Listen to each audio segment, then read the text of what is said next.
Hey everyone, welcome back to the Reptile Room. Today, we're going to talk about why our female basilisk is in this quarantine system today.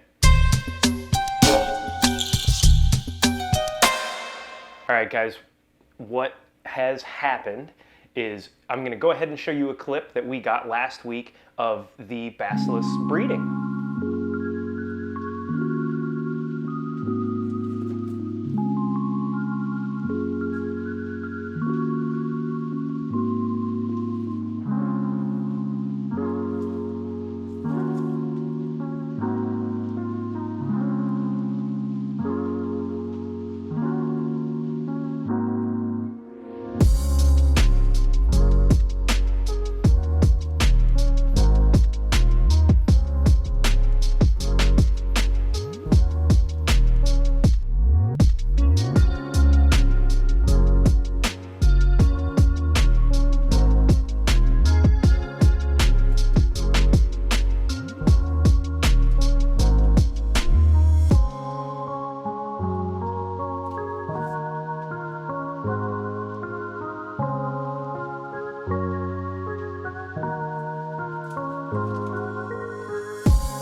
So as you can see, he runs over there and grabs her behind the head to pin her down. And that's pretty standard lizard breeding behavior. So if you're gonna have a male and a female, and you're in a good environment like we have, you should expect to see breeding behavior because it's natural, healthy behaviors that they should have.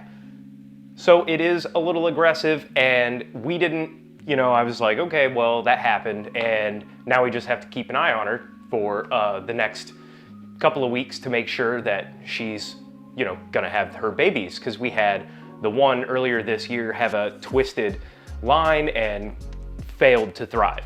So I don't really want that to happen again. Well, Laura came down the next day and saw that the whole back of her head where he grabs to pin her down was really chewed up. Like, he's just been going crazy. And we just immediately made the call to change up some enclosures and move her out of here with him to protect her, mostly because they can breed the females to death.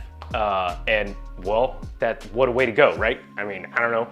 So the only enclosure that I really had that was exactly spare, I guess, we had the other male leopard gecko in here up on the shelf.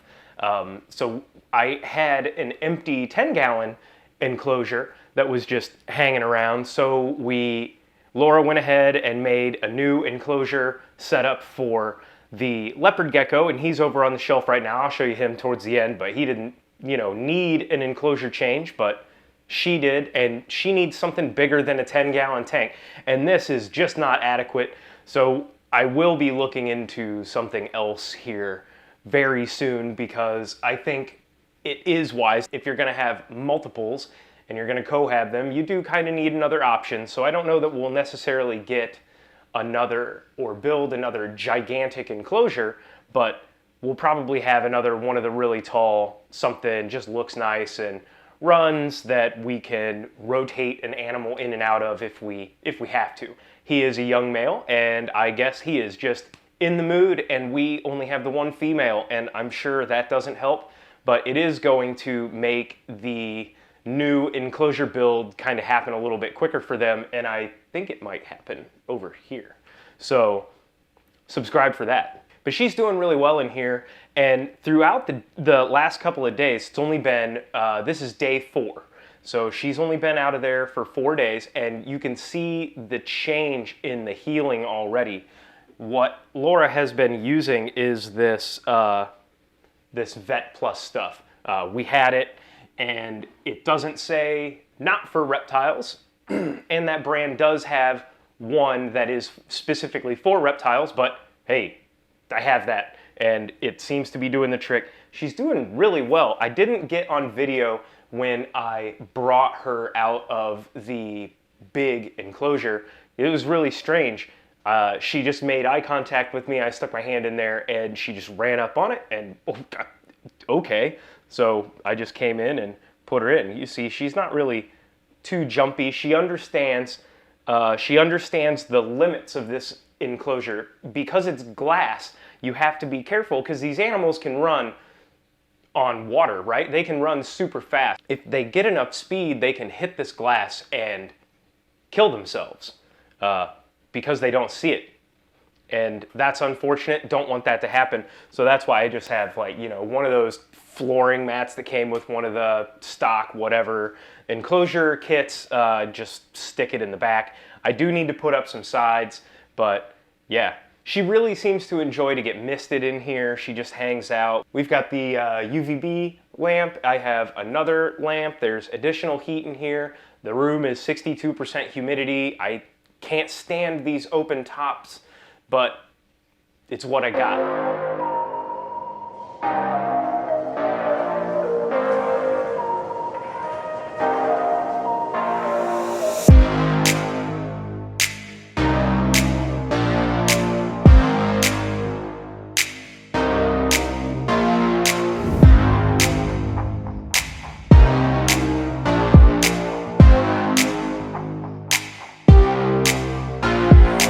So if you guys are gonna keep animals and lizards and snakes, you should expect things like this to happen. It happens all the time. Well, hopefully not all the time, right? You do wanna keep an eye on everything, and we caught this right away. So I'm hoping that she'll heal up super quick. Reptiles do typically heal physical wounds very quickly because in the wild they have to. You can't just go crawling around with a giant, you know, open wound. Her sail was actually in that spot, and Laura's a little bit upset that that might be gone. I haven't really looked, you know, there's still some swelling and whatnot, because clearly, you know, getting bit and pinched in the back of the neck. So there has been some breeding activity, so it is what it is, but hopefully she lays some eggs after all this, and she isn't too stressed out. And I do want to make sure that down the road, when I do the next enclosure for them, that maybe there's, you know, maybe there's a way I can install like a divider into half of it. It's just something that I'm gonna have to think about, and you guys are gonna have to think about that too if you're keeping multiple animals. I'd like to know your thoughts, like especially with monitor lizards. I think you do need 2 separate enclosures, right?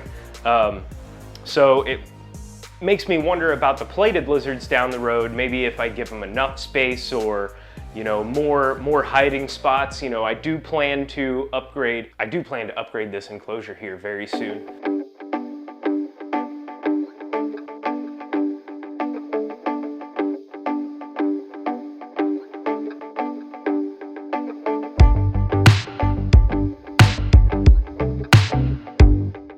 I have seen his behavior change. He seems to have not necessarily calmed down, but maybe he's taking a break and thinking about things a little bit more. She's definitely calm because we can reach in that little enclosure and take care of her. She doesn't run away or anything. Not that she has any space, and I hate that.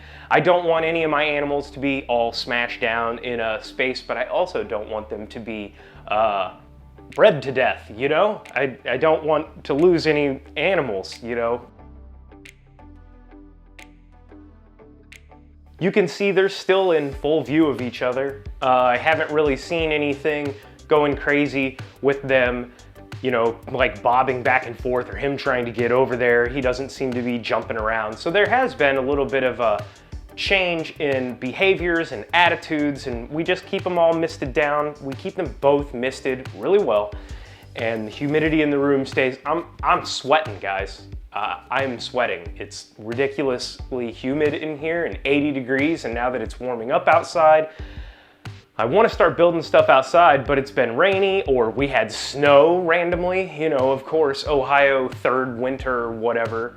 So yeah, that's what's happened this last week, guys. Moving the basilisk from one spot to the other to hopefully save her and see if we can get some eggs. Hopefully she can just lay in here, and then we'll see about reintroducing her or whatever happens then. I'll keep you guys informed. Like I said, get subscribed. You'll see all kinds of stuff like this coming up here in the future. We got a lot going on, and we will see you next week.